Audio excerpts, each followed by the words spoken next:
हमारे कर्म के अनुसार दुख आया है तो हमें यह स्वीकृति नहीं कि इस व्यक्ति ने दुख दिया है। अगर ये व्यक्ति ना हो तो मैं कभी दुखी हूं ना, ऐसी भावना कभी मत बनाना कि अगर सामने कमरे वाला हट जाए ना तो मैं बड़ा सुखी हो जाऊं, वो अमक नष्ट हो जाए ना तो मैं सुखी हो, कभी नहीं।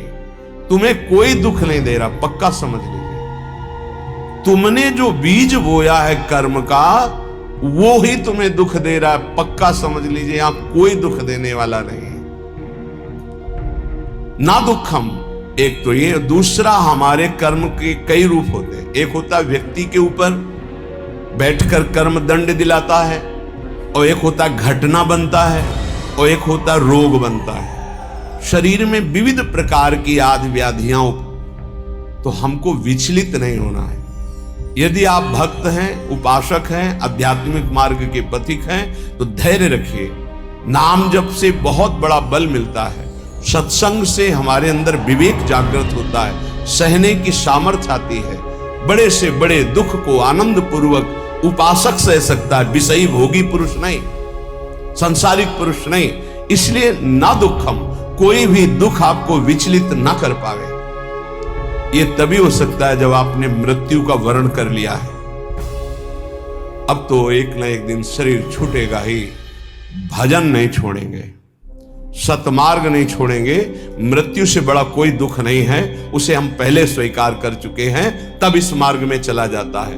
नारायण अति कठिन है, हरि मिलन की बाट, या में पग पीछे धरे प्रथम शीश दे काट। शीश काट का मतलब अपने अस्तित्व को आराध्य देव में समर्पित कर देना। अब जोई जोई प्यारो करे, सोई मोई भावे, तो दुख किस बात का। देखो, प्रवचन कर लेना सरल है, प्रवचन सुन लेना सरल है, लेकिन जब ये बातें जीवन में आती हैं उस समय अपने को बचा ले। यही आध्यात्मिक साधक की पहचान है। अनुकूलता होती तो बड़ी कृपा भगवान की, और जब प्रतिकूलता रंग लाती है उस समय बोलो कि बड़ी कृपा हरि की। तुम्हारा प्रियजन पधार गया और बोलो हाथ उठा के, बड़ी कृपा हरि की। तुम्हारा प्रिय शरीर असाध्य रोग से ग्रसित हो गया, बोलो अब बड़ी हरि कृपा। तुम्हारे मनोवांछित जितनी वस्तुएं उन सब विध्वंस हो गई, अब बोलो हाथ उठा के, बड़ी हरि की कृपा। तब समझा जाएगा महाभागवत हो, भक्त हो, बड़ी हरि की कृपा, और वास्तविक बड़ी हरि की कृपा। पर बोल सकता है वही जिसका अस्तित्व भगवान में समर्पित है। अगर अस्तित्व देहाभिमान में है तो बोल ही नहीं सकता। हरि की कृपा प्रतिपल। नाशवान का नाश निश्चित होगा, अविनाशी का कोई नाश कर ही नहीं सकता है। ये बिल्कुल दिमाग में बैठा लीजिए। नाशवान का नाश होगा, आज नहीं तो कल होगा। अविनाशी को कोई मार नहीं सकता। तू अविनाशी है, तेरा शरीर और संसार ये सब विनाशी है। इसलिए न दुखम, दुख को भी स्वीकार मत करो। ना मैं कभी रोगी था, ना मैं कभी रोगी होऊंगा, ना मैं कभी दुखी था, ना मैं कभी दुखी होऊंगा। मैं आनंद सिंधु का बच्चा हूं और आनंद में ही रहता हूं। ये जो आनंद सिंधु सुख राशि प्रभु है, उन्हीं का ईश्वर अंश जीव अविनाशी, चेतन अमल सहज सुख राशि। पर कई मिनट रुकते हो अपने स्वरूप में, एक सेकेंड नहीं। इसी देह में रहते हो हर समय, देह भाव में। इसीलिए सुख दुख निंदा स्तुति मान अपमान इनका प्रभाव खोखला किए दे रहा है। चिंता शोक भय ये जलाए दे रहे हैं। बहुत अपनेपन से कह रहे हैं, अपने लोगों को समझाने के लिए कि हे भाई, ये जो लोक में तुम्हारी इच्छा है कि मेरा नाम हो जाए, मेरी यश कीर्ति हो जाए, मेरा सम्मान हो जाए, मैं सबसे बड़ा बन जाऊं, ये एक माया का भ्रमात्मक जाल है जिसमें फंसकर तुम नाना प्रकार की योनियों को प्राप्त होगे, मुक्त नहीं हो पाओगे। इसलिए इस लोक ऐषणा का त्याग कर दो। लोक ऐषणा, जो कंचन विजयी होते हैं, कामिनी पर विजय प्राप्त कर लेते हैं, वो भी लोक ऐषणा में गिर जाते हैं।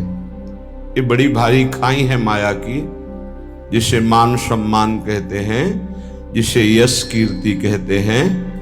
इसकी चाह में बड़ी बड़ी साधनाओं की बलि चढ़ा दी जाती है।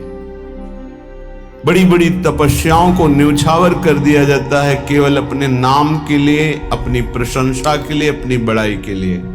हाथ कुछ नहीं लगता। जो प्रशंसा मान सम्मान का भोक्ता बन गया वो भगवान की प्राप्ति की योग्यता खो देता है। इसीलिए श्रीपाद कह रहे न लोकम, लोक ऐषणा की तरफ अपनी वृत्ति जो जा रही उसको हटाओ। ये सबके अंदर होती है। कुछ तो ऐसा करूं जिससे लोग हमें जाने। भगवान को तो जानना नहीं चाहते, तुम्हें क्या जान लेंगे। भगवान का तो शब्द नाम जप नहीं पा रहे, तुम्हारा नाम कौन लेगा। कितने बड़े बड़े चक्रवर्ती सम्राट हुए, बड़े बड़े महल, बड़े बलवान, कौन जानता है। बहुत बहुत इतिहास के पन्नों में लिखे पड़े हैं। ये होश में हम विवेक के द्वारा ऐसा साधन करें, ऐसे मार्ग में चले कि भगवान को प्राप्त हो जाए। ये जीवन का परम लाभ है। न लोकम, हमें लोक के मान सम्मान, यश, कीर्ति, प्रतिष्ठा आदि की भी चाह नहीं करनी चाहिए। अगर भगवान को सम्मान देना ही है ना, यश कीर्ति देनी है ना, तो ऐसा प्रदान करेंगे कि आपकी भगवत प्राप्ति भी नहीं रुकेगी और बिस्तरे सब जग विमल कीरति, साधु संगति ना टरे। खास बात रहेगी, आपके जीवन में भारी यश का विस्तार होगा पर साधु संगति मिलती रहेगी, इसलिए अभिमान नहीं हो पाएगा। वो मान सम्मान आपके तप का नाश नहीं कर पाएगा। यदि भगवान को नाम करवाना है, यश करवाना है, सम्मान दिलवाना है, ये उनका विषय है। अपने तो दैन्य रहे, अपने तो सम्मानम कल्याति घोर गरलम नीचापमानम शुधा, सम्मान को विष समझें और नीच पुरुषों द्वारा किए हुए अपमान को अमृत समझें, तब राधा माधव में प्रीति होती है। क्योंकि देहाभिमान ही प्रीति में बाधक है। जब हमारा सम्मान होता है तो देहाभिमान पुष्ट होता है, और जब अपमान होता है तो भगवान की शरणागति पुष्ट होती है। ये सिद्धांत है, ये बाहरी बहिर्मुख पुरुष नहीं समझ पाएंगे। कोई हमारा अपमान करे तो हमें लाभ मिलेगा, छाती जलती है, उसको तो दंड देना चाहिए जो अपमान करे। यह अज्ञान है, ये परमार्थ का मार्ग नहीं है। आप जहां बैठे हैं, जो सुन रहे हैं, ये शुद्ध अध्यात्म है, भगवत मार्ग है। इसलिए न लोकम, लोक की भी मान बढ़ाई, यश कीर्ति की चाह ना करे तो राधा माधव के चरणारविंद की तरफ उसकी मन और बुद्धि की गति होने लगेगी। या ऐसा समझ लीजिए कि मन और बुद्धि में राधा माधव आकर विराजमान हो जाएंगे। मन और बुद्धि में राधा माधव आकर विराजमान हो जाएंगे। आप विचार कीजिए, जिन्होंने अपने एक संकल्प मात्र से अनंत ब्रह्मांडों की रचना कर दी, वो मायाधिपति, ऐश्वर्य, समग्र वैभव, ज्ञान समुद्र, वैराग्य समुद्र, प्रेम समुद्र भगवान हमें मिल जाएंगे, फिर हमारे लिए दुर्लभ क्या रह गया। ये अनंत ब्रह्मांड तो उनकी एक संकल्प वृत्ति मात्र से प्रकट हो, ऐसे भगवान हमारे हो जाएंगे तो हमारे पास कमी क्या रहेगी। जाके राम धनी वाके कौन कमी। जब प्रभु हमारे हो गए तो फिर कुछ पाना बाकी नहीं रहता, सब कुछ मिल गया। अभी अल्प बुद्धि होने के कारण ऐसा लगता है हमें इस भोग की आवश्यकता है। अगर लक्ष्मीपति भगवान स्वयं मिल जाए तो आवश्यकता ही खत्म हो जाएगी। स्थिति आ जाती, सकल कामनाहीन जे राम भगति रस लीन, कोई कामना ही नहीं रह जाती। आप कामनाओं में सुख ढूंढ रहे हैं और जबकि कामनाओं में सुख की आकांक्षा करके कर्म करते हुए दुख भोग रहे हैं, इसका मतलब सही मार्ग नहीं है।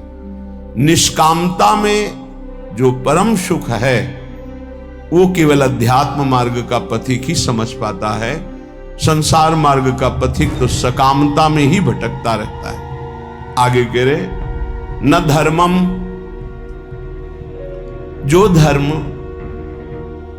देह से संबंध रखता है, लोक से संबंध रखता है, उसका जब हम पूर्णतया पालन करते हैं तो परम धर्म की प्राप्ति होती है। परम धर्म त्यज लोक धर्मान, लोक धर्मों का त्याग करने पर परम धर्म की पूर्ति होती है। सावै पुंसाम परो धर्मो यतो भक्ति अधोक्षजे, भगवान श्री हरि में प्रेम लक्षणा भक्ति हो जाना ये परम धर्म है, और लोक धर्म का ठीक निर्वाह करने का फल है परम धर्म, प्रभु के चरणों में भक्ति हो जाना।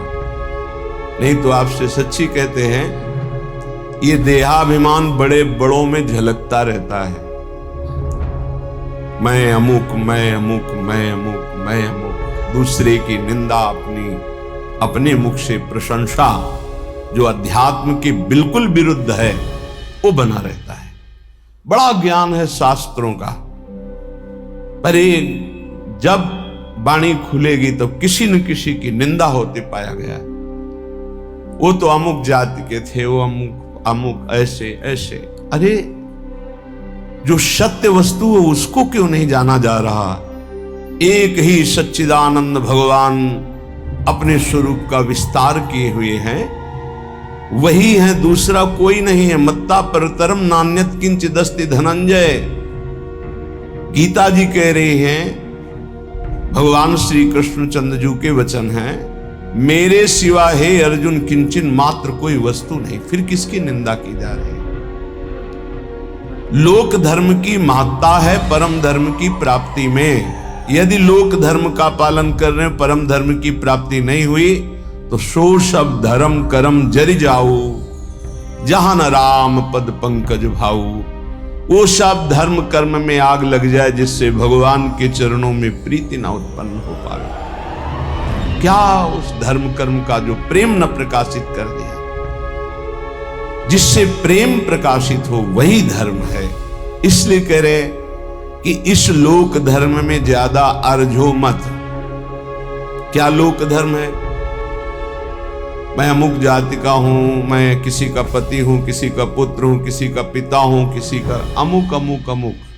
ठीक है, इन धर्म का पालन करो भगवत भाव से और भागवत धर्म में स्थित हो जाओ, यही इसकी मानता है।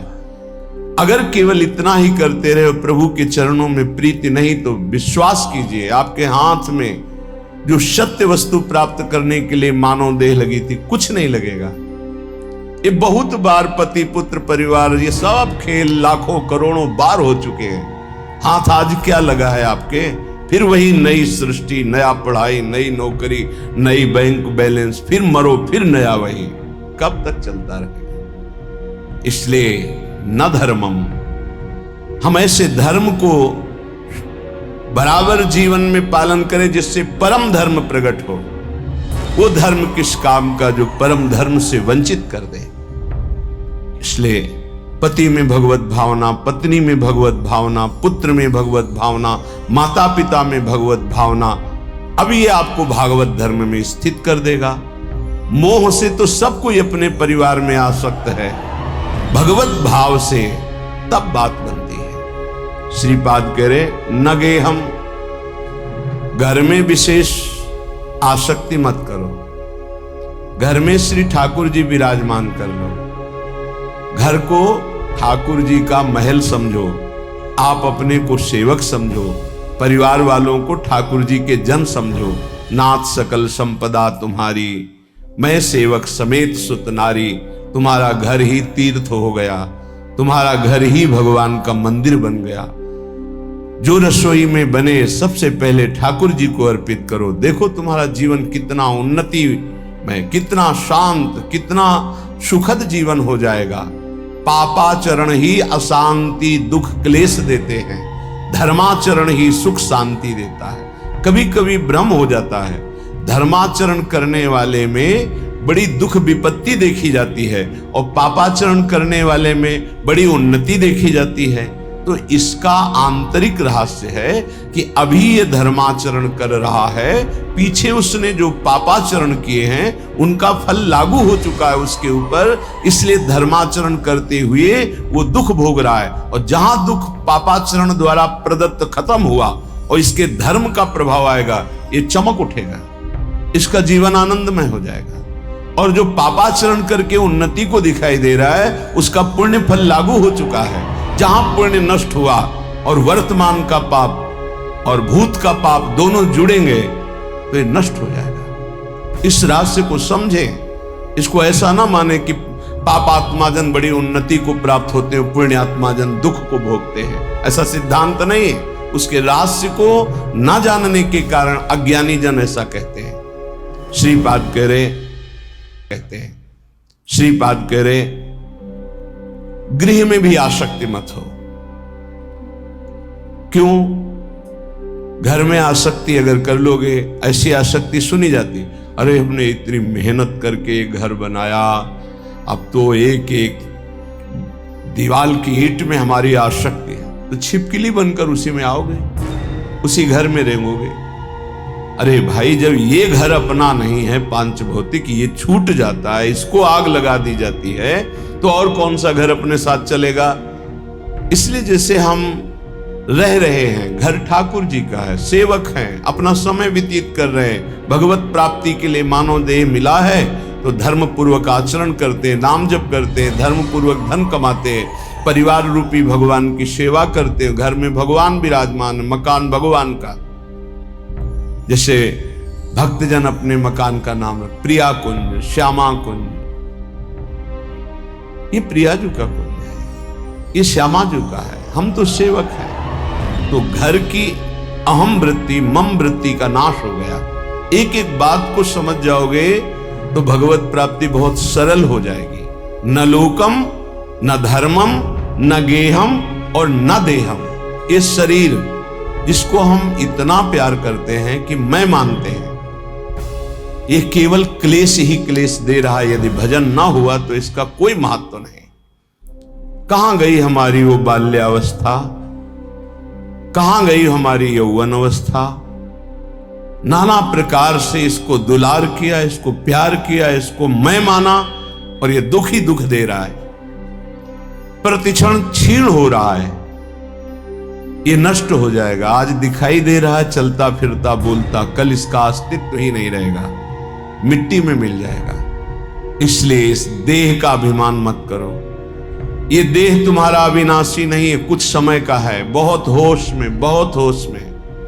इससे पाप मत करो, किसी को दुख मत दो, मनमानी आचरण मत करो, शरीर पोषण के लिए अन्य जीवों की हत्या करके मांस मत खाओ, प्रमाद स्थिति पागलपन बढ़ाने के लिए शराब मत पियो।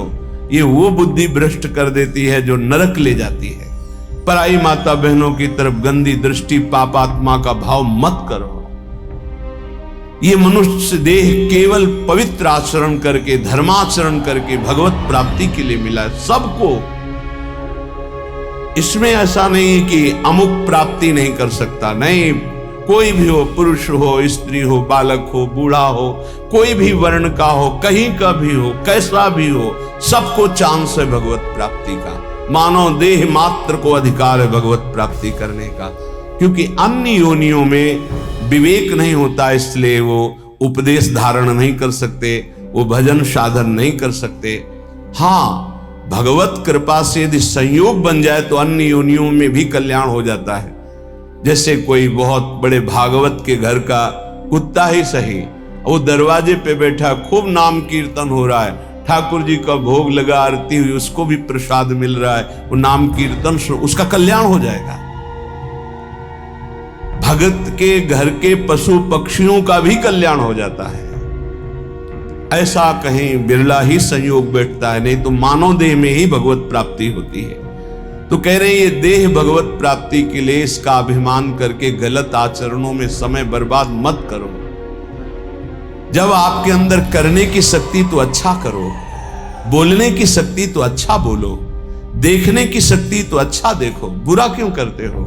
बुरा का फल बुरा ही होगा। तो मानव देह बुराई मिटाने के लिए मिली, बुराई बढ़ाने के लिए नहीं मिली। बहुत अपने लोग अपनी महिमा को नहीं समझ पा रहे, दूसरों से आशीर्वाद मांगते घूमते हैं। किसी का आशीर्वाद क्या करेगा यदि हम अपने आचरणों को ना सुधारें, हम अपने को प्रभु के भजन में ना लगाएं, हम शास्त्र आज्ञा से ना चलें, तो दूसरे का आशीर्वाद लागू ही नहीं होगा, लागू ही नहीं होगा। आप हमारी बात को पकड़िए। और यदि आप धर्म से चल रहे हैं, नाम जप कर रहे हैं, पवित्र जीवन है तो किसी से आशीर्वाद मत मांगो, सबका आशीर्वाद मिल जाएगा। विश्वास कीजिए। सुर नर मुनि प्रसन्नता ऊपर, सोई विजयी विनयी गुण सागर, तासु सुजस त्रैलोक उजागर। जितने सुर नर मुनि सब उस पर कृपा करेंगे जो धर्म से चलता है, जो भगवान नाम जप करता है। अगर धर्माचरण का त्याग कर दिया जाए, अपवित्र पापाचरण किया जाए तो कोई नहीं बचा सकता। रावण ने किसकी आराधना नहीं की? विचार करके देखिए। बड़ा विद्वान था, भगवान शंकर की खूब आराधना की, बड़े उच्च कोटि की आराधना की, लेकिन आचरण सही नहीं थे। तो क्या नहीं मिला उसको भगवान शंकर की कृपा से? लेकिन सर्वस्व नाश हो गया, रहा न को कुल रोव निहारा। आचरणहीन हो गया, धर्म भ्रष्ट हो गया, मनमानी आचरण। इसीलिए श्रीपाद कह रहे कि आप अपने शरीर का अभिमान करके आचरण भ्रष्ट मत हो जाइए। आचरणों को सुधारिए। तुम्हारा शरीर अविनाशी नहीं है, एक सीमित समय के लिए आया हुआ है। ये दिमाग में बैठा लीजिए। इसको जाना है, इसको छोड़ना है, शरीर को नष्ट होना है, आज नहीं तो कल। इसलिए ऐसे आचरण कर लो कि तुम्हारी उन्नति हो जाए, तुम दुर्गति से बच जाओ, तुम्हारा पुनः जन्म अन्य योनियों में ना होकर भगवान के धाम में दिव्य रूप से निरंतर अनंत काल तक के लिए सुख भोगो। श्रीपाद कह रहे न निंदाम, किसी की निंदा मत करो, क्योंकि दूसरे की निंदा करने से उसके पाप अपने ऊपर आ जाते हैं। क्यों बेमतलब में पाप की पोटरी बांध रहे हो? पर निंदा के किए ते आवत नहीं कछु हाथ, मूर्ख पर्वत पाप को ले चल अपने साथ। दूसरे की निंदा करने से अपने को मिलता कुछ नहीं है, उसका पाप हमारे ऊपर आ जाता है। बेमतलब पाप की पोटरी दुख का कारण आप बना रहे हैं। दूसरे की निंदा करने से आप उसको नीचा दिखा पाएंगे क्या? नहीं। अगर वो नीच है तो खुद नष्ट हो जाएगा, अपना उसका कर्म ही उसको नष्ट कर देगा। किसी को कोई नष्ट नहीं कर सकता, उसका कर्म नष्ट करता है। को ना काहू के सुख दुख कर दाता, निज कृत कर्म भोग सुन भ्राता। हे भाई, यहां कोई किसी को सुख दुख नहीं देता, अपना कर्म ही दूसरे की खोपड़ी में बैठकर जबरदस्ती हमारा मंगल करवा देगा। हमारा कर्म, हम क्यों किसी की निंदा करके अपने पापों को बढ़ाएं? इसलिए ना निंदा, मना कर, किसी की भी निंदा मत करो। और कह रहे ना स्तुतिम, किसी की स्तुति भी मत करो। प्रशंसा की स्तुति भी मत करो, प्रशंसा। क्यों? क्योंकि किसी व्यक्ति के गुण से प्रभावित होना संसारिकता है। गुणमानी संसार, सेवकवाणी, गुणमानी संसार और सकल गुण प्रीत बिन। अगर कोई बहुत अच्छा आचरण कर रहा है, भगवान की कृपा है, उसमें भगवान की शक्ति विराजमान, हम उसको नमस्कार करते हैं, व्यक्ति को नहीं। हम व्यक्ति की प्रशंसा नहीं करते, हम प्रभु की प्रशंसा करते हैं। प्रभु ने इसे योग्य बना दिया, बस। अगर किसी व्यक्ति से हम प्रभावित होते हैं तो प्रभु से प्रभावित होने वाला महत्व अंदर जो बैठना चाहिए कि सर्वलोक महेश्वर भगवान हमारे स्वामी हैं, यह हट जाएगा। हमें भगवत भाव की प्रशंसा करनी, ना कि किसी व्यक्ति के पद की, गुण की नहीं। सर्वलोक महेश्वर भगवान कृपा किए हैं, उसको ये सामर्थ्य दिए हैं। जितने अंश में सामर्थ्य दिए हैं उतना वो प्रभावशाली है। पर हम व्यक्ति की नहीं, हम भगवान की तरफ देखते हैं। भक्त का लक्षण होता है वो भगवान की तरफ देखता है, व्यक्ति की तरफ नहीं। तो हमारी कोई बहुत बड़ाई कर दे, भलाई कर दे, कोई वस्तु दे दे, कोई मनोनुकूल कार्य कर दे, तो हम श्री भगवान की तरफ देखते हैं, प्रियाजू की तरफ देखते हैं, उस व्यक्ति की तरफ नहीं देखते कि धन्यवाद आपने, ये संसारिकता है, आपने बहुत बड़ा काम कर दिया, धन्यवाद। नहीं, जय हो प्रियाजू की, इसको निमित्त बनाकर प्रियाजू ने कार्य करा। हमारी आसक्ति प्रियाजू में, किसी व्यक्ति में नहीं। जीवन में ये सिद्धांत समझ लीजिए, यदि व्यक्ति से आसक्त होंगे तो इष्ट का भरोसा छूट जाएगा। फायदा क्या हुआ? कोई भी कितना हित करे, कितना भी हमारा मंगल करे, हम धन्यवाद नहीं देंगे, हम जय बोलेंगे, हमारे प्रियालाल की जय हो, उन्होंने इसे निमित्त बनाकर कराया है। जय हो प्रियालाल। हम उस भगवत स्वरूप को प्रणाम करते हैं, व्यक्ति नहीं, गुण नहीं, ये प्रियालाल की कृपा। देखो गोस्वामी जी से कह रहे, तात सुनहु माया कृत, गुण अरु दोष अनेक, गुण या उभय न देखई, देखी सो अविवेक, गुण या उभय न देखई। भागवतिक गुण है, न किसी के दोष, न किसी के गुण, न किसी की निंदा, न किसी की स्तुति। सबसे बड़ा भागवतिक गुण है सब में भगवान को देखना। इस रूप में भगवान आ गए, इससे बड़ा सम्मान क्या होगा सामने वाले का? साक्षात हम भगवान मान रहे हैं। इस रूप में भगवान, व्यक्ति नहीं, व्यक्ति रूप में हम स्तुति नहीं करेंगे, भगवत भाव से मेरे प्रभु इसे निमित्त बनाकर आए, या मेरे प्रभु इस रूप में आए। श्रीपाद करे, नापि सौख्यम, हमारा किसी से किसी भी तरह का सुख लेने का भी भाव नहीं होना चाहिए। सौख्यम माने सुख होता है। ये व्यक्ति, ये पदार्थ, ये वस्तु सब प्रभु के सुख के लिए अपनी भावना, भक्त का। हम तो प्रसाद भोगता है, वस्तु का भोग नहीं करते। किसी व्यक्ति से सुख लेने की भावना रहेगी तो स्वार्थ बुद्धि रहेगी, स्वार्थ बुद्धि रहेगी तो अज्ञान रहेगा, अज्ञान रहेगा तो गलती हो ही जाएगी, पापाचरण हो ही जाएगा। जितने पाप होते हैं सुख बुद्धि लेने की भावना जिनकी जितनी बढ़ गई उनसे हो रहे हैं, हम हो या आप हो। पाप तभी होते हैं जब सुख लेने की भावना बढ़ जाती है, इतना राक्षसी भाव आ जाता है कि वो निंदनीय हो जाता है। देखो ना, काम भोग की लालसा हुई तो राक्षस पैदा हो गया उसकी बुद्धि में, क्या क्या कर डाला। देखो, क्रोध भाव पैदा हो गया तो राक्षस पैदा हो गया, क्या क्या कर डाला।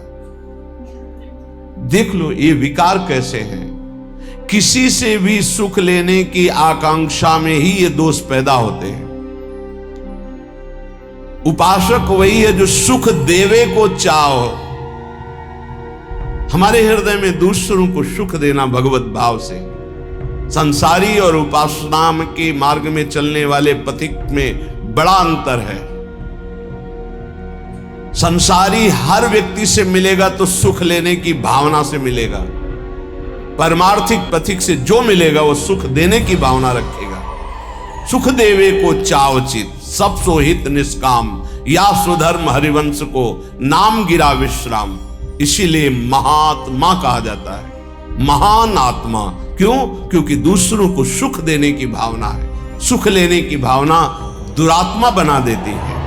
इसलिए कह रहे न सौख्यम, किसी से सुख लेने की भावना मत रखो। हम जहां फंसे हैं सुख लेने में फंसे हैं। हमसे जब गलती हुई तो सुख लेने में गलती हुई है। हमारी जब दुर्गति का कारण बना है तो सुख लेने का हुआ है। जहां बंधन हुआ है सुख लेने से हुआ है। और न दुखम, बहुत सुंदर सिद्धांत का वर्णन है।